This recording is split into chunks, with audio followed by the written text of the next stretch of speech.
Hello everyone, ito nga guys na malaking puja dito sa aming lugar. Ang puja na ito ay Ayapa Swami. Ayan, parang sa likod na yan na parang decoration na yan.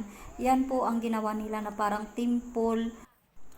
At kami nga guys dyan ay ang mga ladies talaga, separate talaga yan ang inuupuan. Andun kami sa gilid lahat ng mga ladies na uupo at saka yung mga swami naman andun sila sa middle.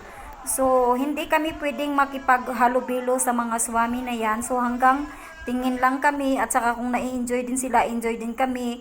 Kasi nga para sa atin parang disco yung enjoy natin dyan sa Pilipinas ay masaya tayo pag pupunta tayo sa discoan. Sila naman po ay masaya sila sa kanilang mga culture na ganito.